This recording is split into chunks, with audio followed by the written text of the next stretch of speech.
P block का part 17 देखेंगे। P block का पार्ट 17 देखेंगे। तो पी ब्लॉक के पार्ट 17 में हम लोग आज स्टार्ट करते हैं।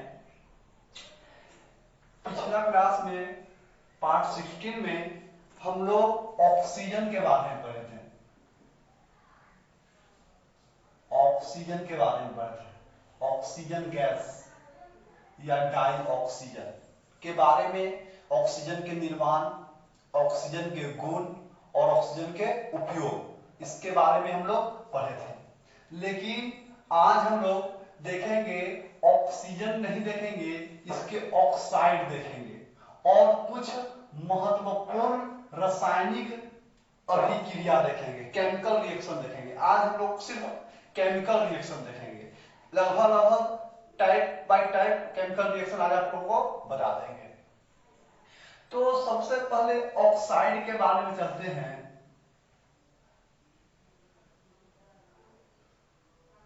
ऑक्साइड के बारे में चलते हैं। ऑक्साइड के बारे में चलते हैं।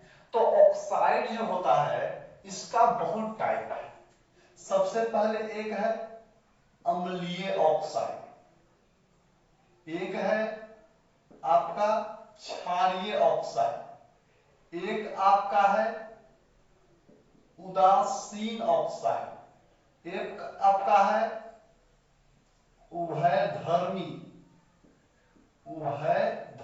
ऑक्साइड, एक आपका है मिश्रित ऑक्साइड।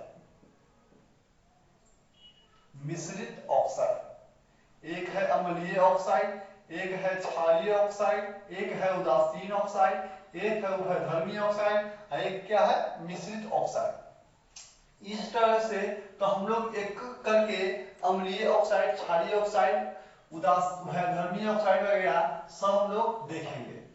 तो स्टार्ट करते हैं। सबसे पहले बात किया जाए अम्लीय ऑक्साइड का। अम्लीय ऑक्साइड,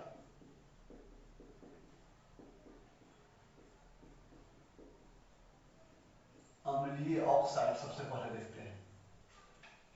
अम्लीय ऑक्साइड, अम्लीय ऑक्साइड समझिएगा, यानी कि अधातु के जो ऑक्साइड होते हैं, अधातु का जो ऑक्साइड होता है वह अम्लीय होता है।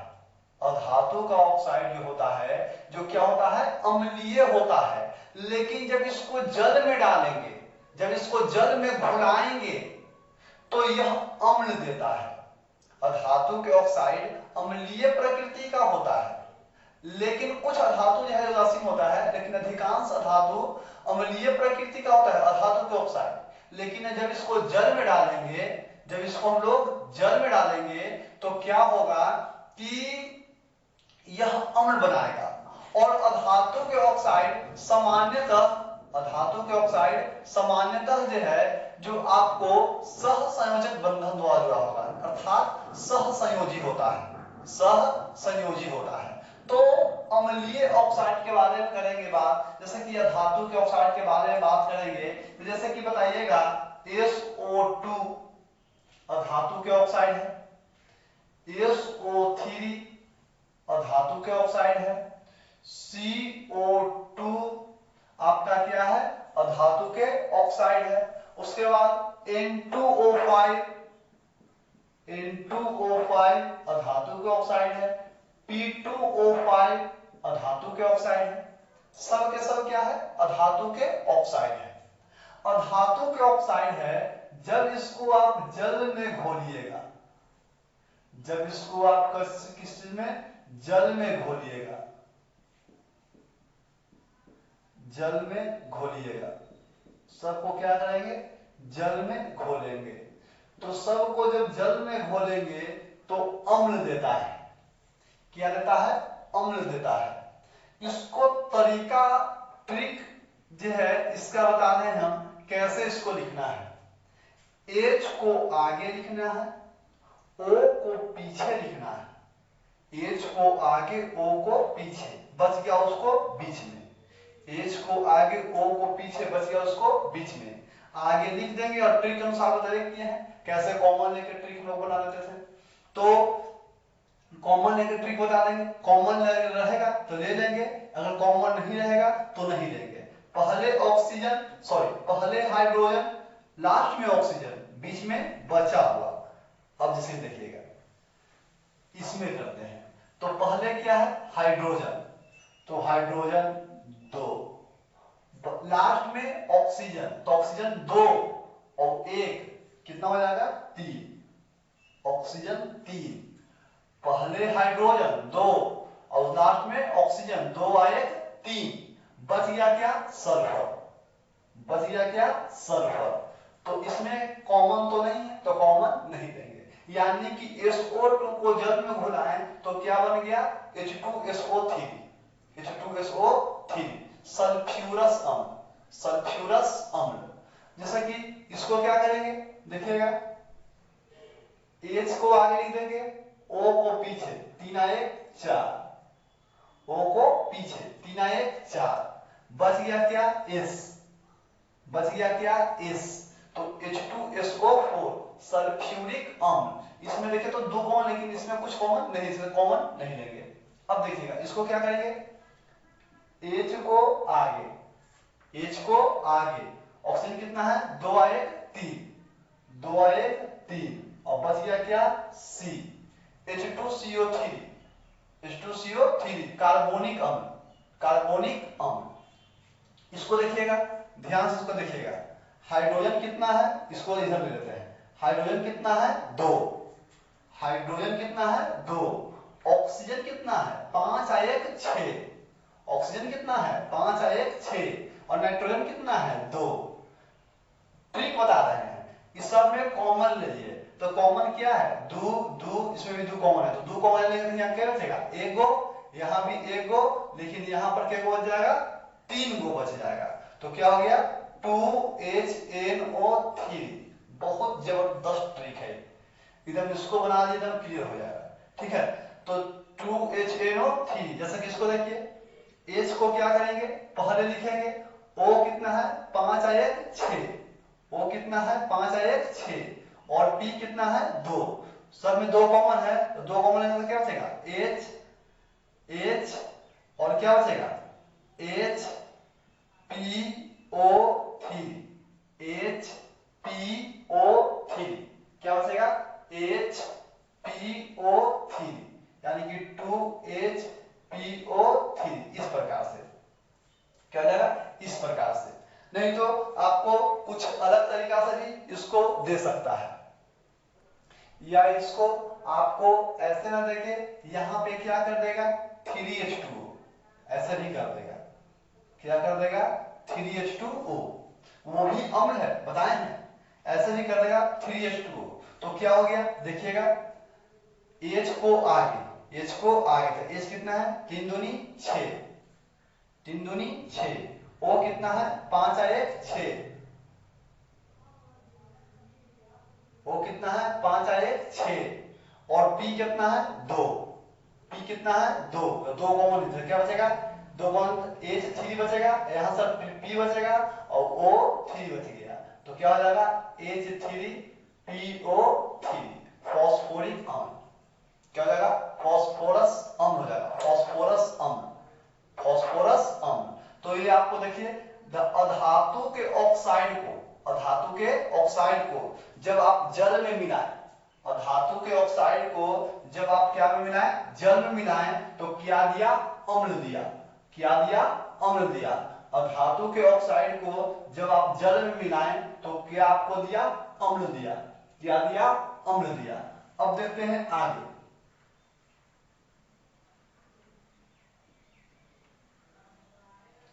अब देखते हैं क्षारीय ऑक्साइड,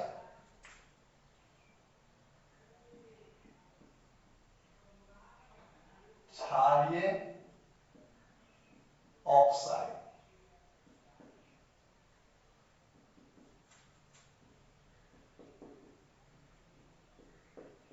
क्षारीय ऑक्साइड, क्षारीय के ऑक्साइड कहता है कि धातु के ऑक्साइड, धातु के ऑक्साइड क्षारीय होते हैं।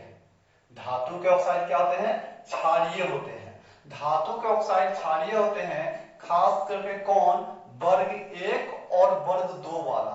वर्ग 1 को क्या कहते हैं? क्षार धातु, और वर्ग 2 को क्या कहते हैं? क्षारीय मृदा धातु। क्षार धातु और क्षारीय मृदा धातु यानी कि ऐसा धातु है जो क्षार का निर्माण करता है ऑक्सीजन के साथ अभिक्रिया करके। यानी कि वर्ग 1 ऑक्सीजन के साथ अभिक्रिया करके क्या बनाएगा? क्षार धातु के निर्माण करता है। जैसे कि वर्ग 1 में हाइड्रोजन के अगर छोड़ दें तो वर्ग, जैसे कि वर्ग 1 में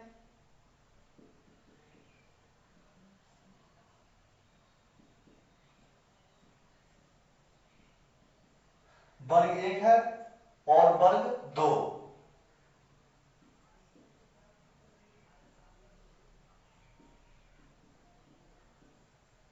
वर्ग 1 है और वर्ग 2 है।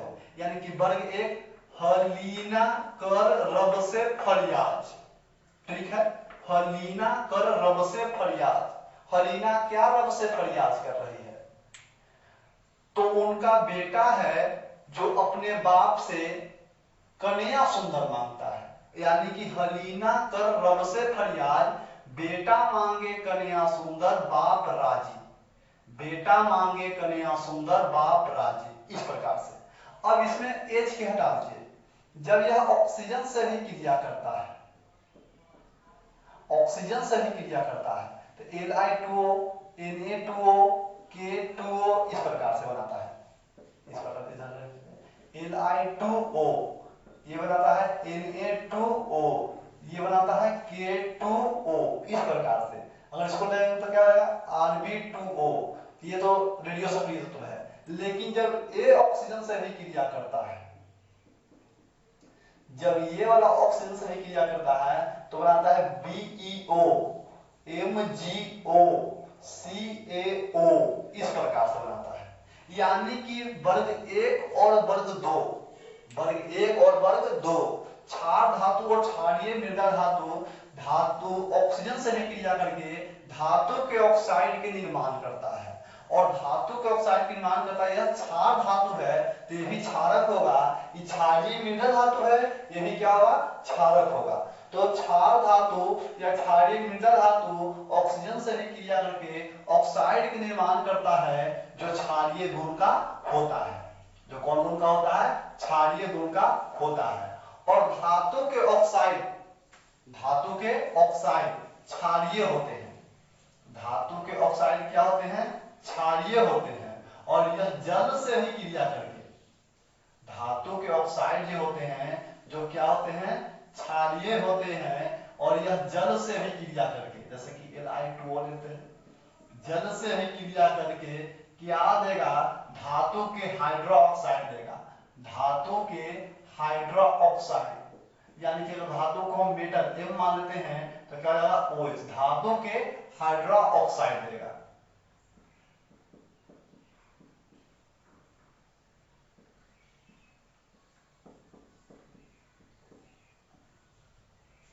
धातु के ऑक्साइड जल से भी क्रिया करके धातु के हाइड्रो ऑक्साइड देगा।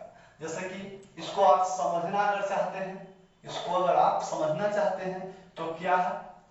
Na2O, Na2O और H2O। ट्रिक देखिएगा, ट्रिक देखिएगा। E बनता है क्या से? H और OH से। H2O मिलता है H और OH, तो इसका एक और O आ गया तो Na2 हो गया और OH OH हो गया। Na2 हो गया और OH OH हो गया, यानी कि Na2 हो गया और OH 2 हो गया। तो दोनों में कौन सी है? 2 कॉमन, तो क्या हो जाएगा? 2NaOH, 2NaOH sodium hydro oxide. इसी प्रकार से अगर ये लेगा तो क्या हो जाएगा? 2KOH। अगर इसी प्रकार से ये लेगा तो क्या हो जाएगा? 2LiOH। इस प्रकार से इसको एक समझिए, क्या होगा? CaO प्लस H2O, H और OH के मिलने से बनता है। तो C अगर H मिल जाएगा तो क्या हो जाएगा? OH OH, यानी कि C एक गो और OH 2 गो। ट्रिक में कुछ काम नहीं कर रहा है, यानी कि यहाँ पे कॉमन कुछ नहीं हो रहा है, तो कॉमन नहीं होता नहीं लीजिए, तो Ca और OH कितना है 2 गो। इसी प्रकार से Mg और OH कितना है 2 गो। इस प्रकार से यानी कि क्षारीय ऑक्साइड, धातु के ऑक्साइड क्षारीय होते हैं, क्षारीय गुण के होते हैं और यह जल में मिलकर हाइड्रो ऑक्साइड के निर्माण करते हैं। यह जल में मिलकर हाइड्रो ऑक्साइड के निर्माण करते हैं। और धातु के ऑक्साइड सहसंयोजी या आयनिक बंधन द्वारा जुड़े होते हैं। धातु के ऑक्साइड सहसंयोजी या आयनिक बंधन द्वारा क्या होते हैं जुड़े होते हैं। अब क्षारीय ऑक्साइड के बाद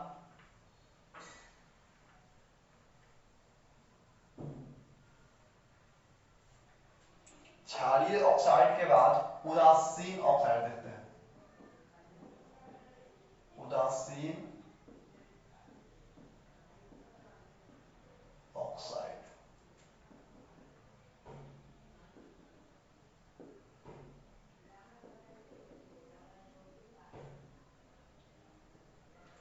उसके बाद उभयधर्मी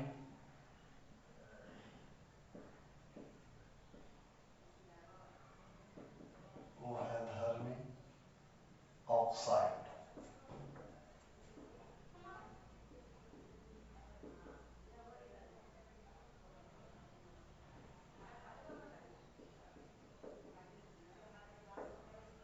उभयधर्मी के बाद एक और देख लेते हैं हम लोग मिश्रित ऑक्साइड।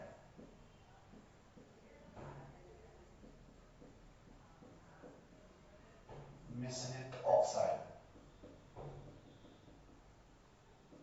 Mixed oxide. इस प्रकार से उदासीन ऑक्साइड, उदासीन ऑक्साइड आपको वैसा ऑक्साइड होता है जो ना तो अम्लीय होता है और ना ही क्षारीय होता है। जो ना तो अम्लीय होता है और ना ही क्षारीय होता है, उसे कौन ऑक्साइड कहते हैं उदासीन ऑक्साइड कहते हैं। जो ना तो अम्लीय होता है और ना ही क्षारीय होता है, उसे कौन ऑक्साइड कहते हैं उदासीन ऑक्साइड कहते हैं। जैसे कि NO, CO, इस प्रकार से जो है जो कौन ऑक्साइड है उदासीन ऑक्साइड है। NO, CO ये सब कौन ऑक्साइड है उदासीन ऑक्साइड है, आपका उदासीन ऑक्साइड है। जैसे कि N2O ये सब क्या है उदासीन ऑक्साइड है। उदासीन ऑक्साइड है। जो नोट करना चाहते हैं डिफिनेशन भी बोल रहे हैं, नोट कर लीजिएगा, ठीक है। उभयधर्मी ऑक्साइड, उभयधर्मी ऑक्साइड कहता है कि वैसा ऑक्साइड जो अम्ल और क्षारक, वैसा ऑक्साइड जो अम्ल और क्षारक दोनों से अभिक्रिया करता है। वैसा ऑक्साइड जो अम्ल और क्षारक दोनों से क्या करता है अभिक्रिया करता है। दोनों से क्या करता है अभिक्रिया करता है। ये सब जो है जो उभयधर्मी ऑक्साइड है, ये सब जो है जो क्या है उभयधर्मी ऑक्साइड है। ये सब जो है जो अम्ल और क्षारक दोनों से भी क्रिया करता है, और जो अम्ल और क्षारक दोनों से भी क्रिया करके यौगिक के निर्माण करता है उसे कौन ऑक्साइड कहते हैं उभयधर्मी ऑक्साइड कहते हैं। एक होता है मिश्रित ऑक्साइड, एक होता है क्या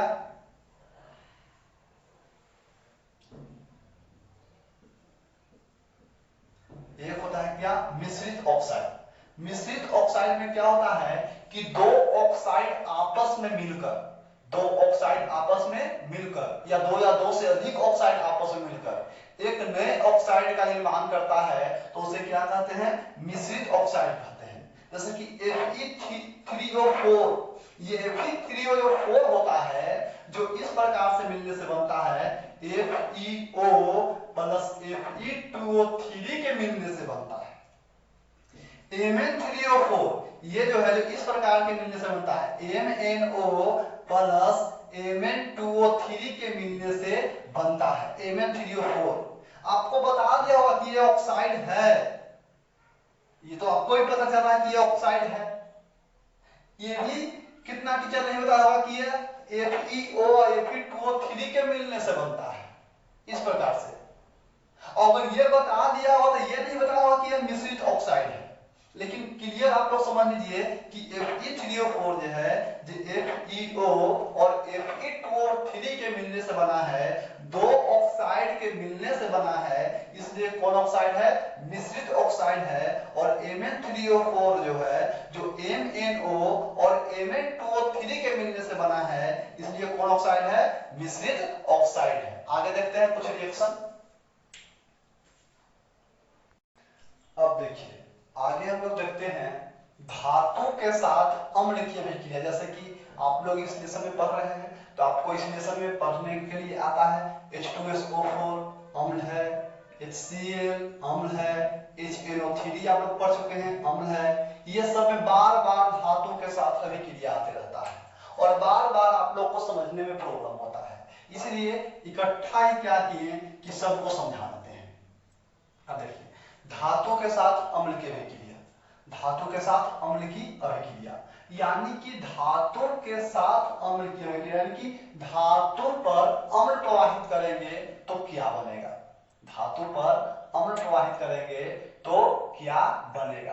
तो कहता है कि जब धातु को, जब किसी चीज को, धातु को अगर आप अम्ल के साथ अभिक्रिया कराते हैं, धातु को अगर आप अम्ल के साथ अभिक्रिया कराते हैं तो लवण के निर्माण होता है और हाइड्रोजन गैस, हाइड्रोजन गैस मुक्त होता है। बशर्ते जो अम्ल होता है, जो आपको तनु अम्ल रखना पड़ेगा। कौन अम्ल? तनु अम्ल रखना पड़ेगा। तनु अम्ल के मतलब यह हुआ कि अम्ल की मात्रा कम और पानी की मात्रा ज्यादा, और सांद्र अम्ल का मतलब हुआ कि अम्ल का मात्रा ज्यादा और पानी का मात्रा कम। इस प्रकार से तो इस तनु अम्ल जब लेंगे तो क्या होगा? लवण के निर्माण होगा और हाइड्रोजन गैस मुक्त होगा। जैसे कि Na प्लस HCl, इस प्रकार से। इसको बैलेंस नहीं करेंगे, बिना बैलेंस करे बनाएंगे, ठीक रहेगा, अच्छा रहेगा। Zn plus HCl, Ca plus H2SO4, Mg plus H2SO4, इस प्रकार से Mg प्लस HCl,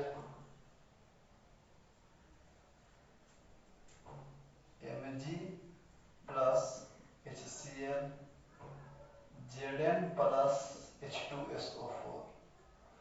जब धातु पर अम्ल प्रवाहित करेंगे तो लवण का निर्माण होगा और हाइड्रोजन गैस मुक्त होगा। क्वेश्चन पूछेगा कि धातु पर अम्ल के साथ क्रिया कराने से कौन गैस मुक्त होता है? तो हाइड्रोजन गैस मुक्त होता है। सिंपल समझिएगा, आपको मूलक पर समझा रहे हैं। इसका Na और इसका Cl लेगा तो Na का प्लस और Cl का माइनस, तो क्या हो जाएगा? NaCl। और कौन गैस देता है?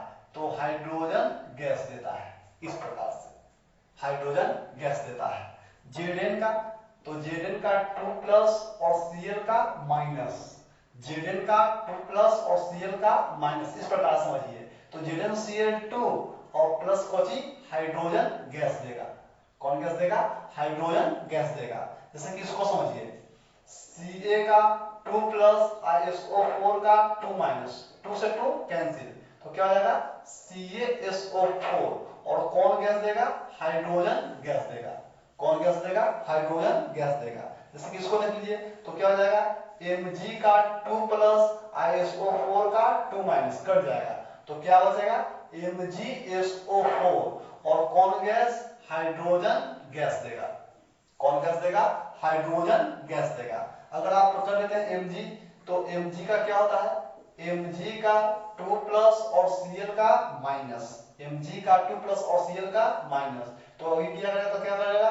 MgCl2, MgCl2 प्लस कौन गैस? Hydrogen gas. और Zn तो क्या हो जाएगा? ZnSO4 और प्लस हाइड्रोजन गैस। यानी कि जब धातु अम्ल के साथ अभिक्रिया करेगा तो लवण के निर्माण करेगा और हाइड्रोजन गैस मुक्त करेगा। लवण के निर्माण करेगा और हाइड्रोजन गैस मुक्त करेगा जब अम्ल धातु के साथ अभिक्रिया करेगा तब।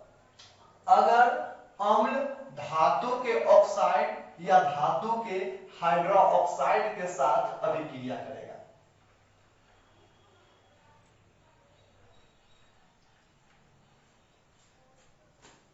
यदि अम्ल जो है, अम्ल धातु के ऑक्साइड, धातु के ऑक्साइड, धातु के ऑक्साइड को आप इस प्रकार से लिख सकते हैं MO, इसको माने धातु हो गया ऑक्साइड, धातु के ऑक्साइड या धातु के हाइड्रोक्साइड, धातु के हाइड्रोक्साइड, इसको कर लेते हैं धातु को M, हाइड्रोक्साइड के OH, धातु के हाइड्रोक्साइड के साथ अम्ल की अभिक्रिया, अम्ल की अभिक्रिया, धातु के ऑक्साइड या धातु के हाइड्रोक्साइड के साथ अम्ल की अभिक्रिया। तो जब धातु के ऑक्साइड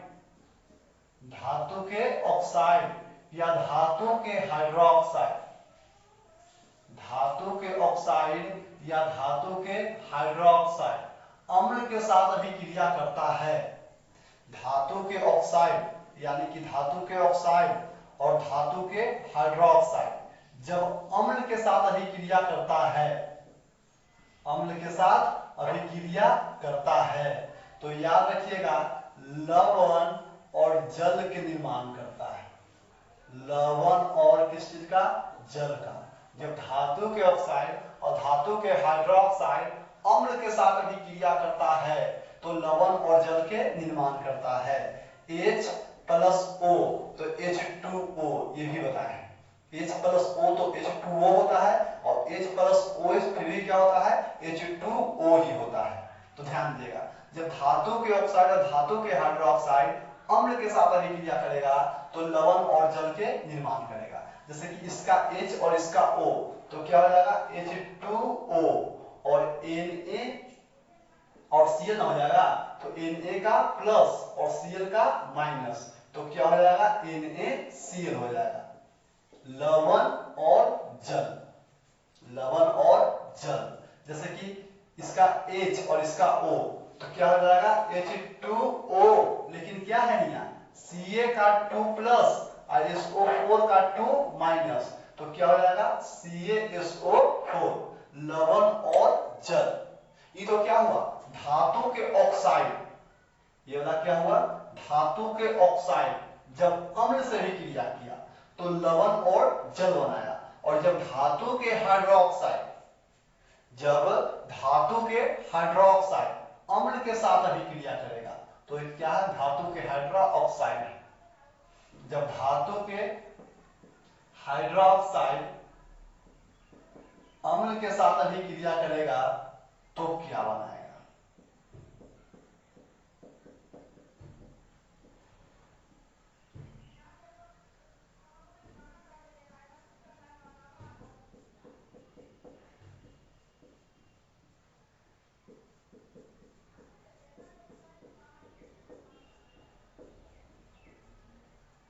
जब धातु के ऑक्साइड देखेंगे लवण और जल बनाएगा, जब धातु के हाइड्रोक्साइड अम्ल के साथ अभिक्रिया करेगा तो क्या बनाएगा? ध्यान देगा, इसका H और इसका OH तो क्या हो जाएगा? H2O, लवण और जल इसमें ही बनेगा, इसका Na और इसका Cl तो क्या हो जाएगा? NaCl, इसका H और इसका OH तो क्या हो जाएगा? H2O, और बच गया है K और बच गया है NO3 तो क्या हो जाएगा? KNO3।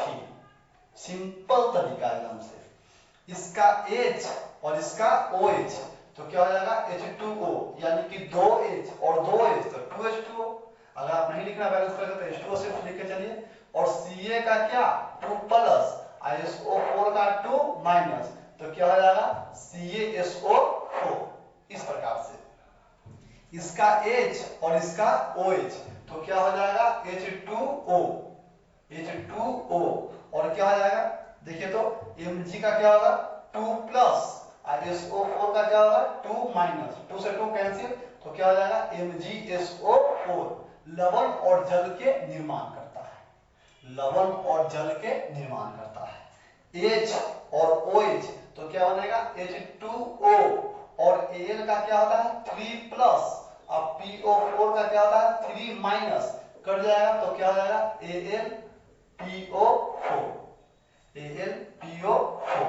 इस प्रकार से तो जब धातु के ऑक्साइड या धातु के हाइड्रोक्साइड अम्ल के साथ अभिक्रिया करता है तो क्या बनाता है, लवण और जल बनाता है।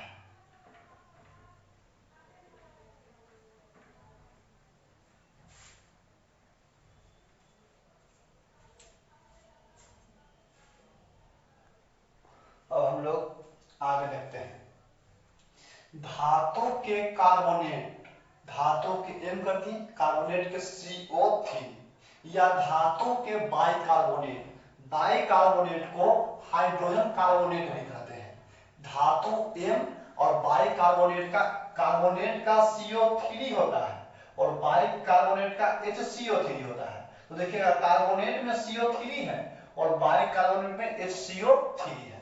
जब धातु के कार्बोनेट या बाइकार्बोनेट, जब धातु के कार्बोनेट या बाइकार्बोनेट, यानी कि जब धातु के कार्बोनेट या धातु के बाइकार्बोनेट पर अगर आप अम्ल के साथ अभिक्रिया कराते हैं, किस चीज के साथ, अम्ल के साथ अगर आप अभिक्रिया कराते हैं तो लवण और जल के निर्माण होता है और कार्बन डाइऑक्साइड गैस मुक्त होता है। इसमें भी क्या बनता है, लवण और जल के निर्माण होता है और कार्बन डाइऑक्साइड गैस मुक्त होता है। यानी कि जब धातु के कार्बोनेट या बाइकार्बोनेट पर अम्ल के साथ अभिक्रिया कराएंगे तो लवण और जल के निर्माण होता है और कार्बन डाइऑक्साइड गैस मुक्त होता है। यानी देखें तो CO3 है तो क्या है कार्बोनेट, धातु के बाद CO3 है तो क्या है कार्बोनेट, धातु के बाद HCO3 है मतलब क्या है बाइकार्बोनेट, धातु के बाद HCO3 है तो क्या है बाइकार्बोनेट। तो कुछ नहीं जानते हैं, हमको पता कुछ नहीं है, ठीक, हमको पता कुछ नहीं है कि क्या बनेगा। इतना तो पता है ना कि जल और कार्बन डाइऑक्साइड बनेगा, जल और कार्बन डाइऑक्साइड बनेगा, इतना तो पता है कि क्या बनेगा, जल और कार्बन डाइऑक्साइड, धातु के कार्बोनेट या बाइकार्बोनेट तो जल और कार्बन डाइऑक्साइड, इतना तो पता है। लवण के निर्माण होता है तो लवण शुरू वाला अंतिम वाला, शुरू वाला अंतिम वाला, शुरू वाला अंतिम वाला, शुरू वाला अंतिम वाला। तो Ca का क्या होता है 2 प्लस और Cl का क्या होता है माइनस, तो क्या हो जाएगा CaCl2, क्योंकि अदला बदली करेगा। Na का क्या होता है, Na का प्लस और Cl का माइनस, Na का प्लस और Cl का माइनस, तो क्या हो जाएगा NaCl, Na का प्लस और Cl का माइनस तो क्या हो जाएगा NaCl। इस प्रकार से बनेगा। K का क्या होता है, K पोटेशियम प्लस और Cl का माइनस, तो एक तो लिखा था नहीं है तो क्या हो जाएगा KCl, KCl। तो जब धातु के कार्बोनेट या बाइकार्बोनेट पर अम्ल के साथ अभिक्रिया कराते हैं तो क्या बनता है, लवण और जल के निर्माण होता है और कार्बन डाइऑक्साइड गैस मुक्त। चलिए आगे देखते हैं हम लोग। उच्च अभिक्रियाशील धातु के साथ ठंडा जल की अभिक्रिया, और मेरा कहने का मतलब यहाँ यह है कि उच्च अभिक्रियाशील के जस्ट बाद लगभग उसको मध्यम अभिक्रियाशील धातु कहा जाता है, तो हम उसको निम्न लेके चल रहे हैं ताकि समझने में तरीका ठीक रहे। तो निम्न अभिक्रियाशील धातु के साथ गर्म जल की अभिक्रिया, कहने का सेंस यह है कि उच्च अभिक्रियाशील धातु ठंडा जल के साथ अभिक्रिया करता है और निम्न अभिक्रियाशील धातु गर्म जल के साथ अभिक्रिया करता है। तो जब उच्च अभिक्रियाशील धातु ठंडा जल के साथ अभिक्रिया करता है, कौन जल के साथ, ठंडा जल के साथ अभिक्रिया करता है, तो धातु के हाइड्रोक्साइड के निर्माण करता है और हाइड्रोजन गैस मुक्त करता है। धातु के हाइड्रोक्साइड के निर्माण करता है और हाइड्रोजन गैस मुक्त करता है। जैसे कि बताया गया है कि H और OH के मिलने से बनता है, H और OH के मिलने से बनता है, H और OH के मिलने से बनता है। बैलेंस नहीं कर रहे, बिना बैलेंस करे हुए देख रहे हैं। तो Na और OH, तो क्या हो जाएगा NaOH, धातु के हाइड्रोक्साइड और हाइड्रोजन गैस। जब उच्च अभिक्रियाशील धातु ठंडा जल के साथ अभिक्रिया करता है तो धातु के हाइड्रोक्साइड और हाइड्रोजन गैस। उच्च अभिक्रियाशील धातु ठंडा जल के साथ अभिक्रिया करता है तो धातु के हाइड्रोक्साइड और हाइड्रोजन गैस। उच्च अभिक्रियाशील धातु जब ठंडा जल के साथ अभिक्रिया करता है तो धातु के हाइड्रोक्साइड और हाइड्रोजन गैस।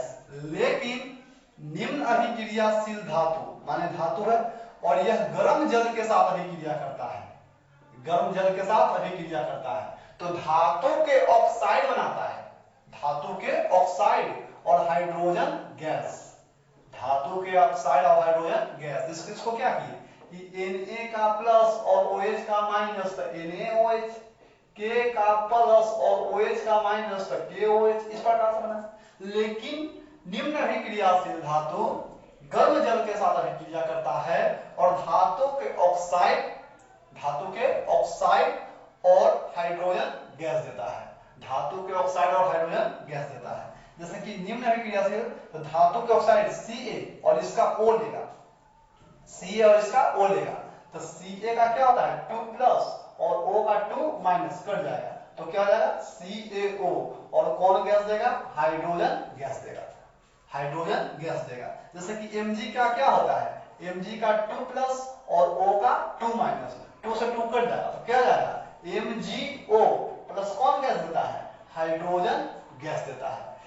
निम्न अभिक्रियाशील धातु क्या ठंडा जल गर्म जल के साथ अभिक्रिया करके क्या देता है, धातु के ऑक्साइड और हाइड्रोजन गैस देता है। जैसे कि Al है तो Al का क्या होता है 3 प्लस और O का क्या होता है 2 माइनस, अदला बदली कर लेगा तो क्या हो जाएगा Al2O3 और प्लस क्या हाइड्रोजन गैस, हाइड्रोजन गैस।